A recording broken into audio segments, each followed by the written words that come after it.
Two gangsters linked to the firing outside actress Disha Patni's Bareilly residence have now been gunned down in Ghaziabad. In a joint encounter operation carried out by Delhi Police, a special cell, UP STF and Haryana STF as well, the two shooters here, identified as Ravindra from Rohtak and Arun from Sonipat, were shot dead near Tronika city. Now, police confirm both were active members of Rohit Godara Goldie Bra gang and had a direct role in the Bareilly firing case earlier this month. In fact, a special cell officer was also injured in the exchange of fire. Police have recovered 2 pistols and a large cache of cartridges from the spot. Officials say further investigation is on to nab other gang members as well who are still on the run. Now, in this case, UP CM Yogi Adityanath also reiterated that his zero-tolerance policy on crime will continue, had earlier directed swift action in the case. My colleague now brings us a ground reporter from the encounter site in Ghaziabad. Let's take a look.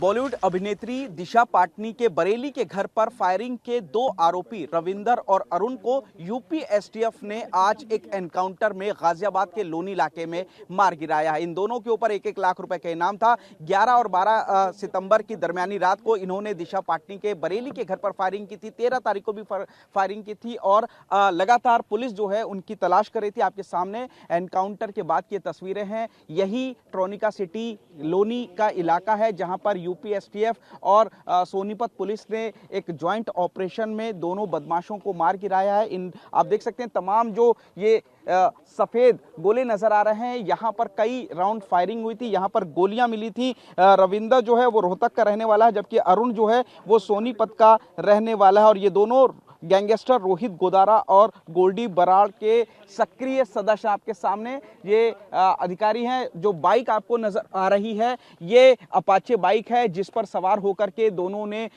दिशा पाटनी के घर पर firing की थी। फिलहाल police ने इनके कब्जे से कई हथियार बरामद किए हैं, कई जिंदा कारतूस भी बरामद किए हैं और एसटीएफ की टीम लगातार इस वक्त मौके पर मौजूद है। आप देखेंगे कि जो एसटीएफ की टीम है उसने लगातार पीछा कर रही थी और उसके बाद जब ट्रोनिका सिटी में यहाँ पर ये दोनों अपराधी पहुंचे हैं उसके बाद इन्होंने पुलिस के ऊपर फायरिंग शुरू कर दी है। फायरिंग के बाद जवाबी कार्रवाई हुई है जिसमें दोनों बदमाशों को गोली लगी। लगभग शाम 7:30 बजे के आसपास का ये एनकाउंटर है। दोनों को गोली लगने के बाद घायल हालत में अस्पताल ले जाया गया जहां पर पुलिस ने दोनों को मृत घोषित कर दिया है। फिलहाल जो रविंदर है उसके ऊपर भी कई एफआईआर दर्ज हैं और उसके ऊपर कई आपराधिक मामले दर्ज थे, जबकि अरुण के ऊपर भी पहले के 5 से 6 आपराधिक मामले थे। इन दोनों ने ही दिशा पाटनी के बरेली के घर पर फायरिंग की थी और जो निशान थे गोलियों के वो दीवार में थे। इसके अलावा इनका सीसीटीवी फुटेज भी सामने आया था।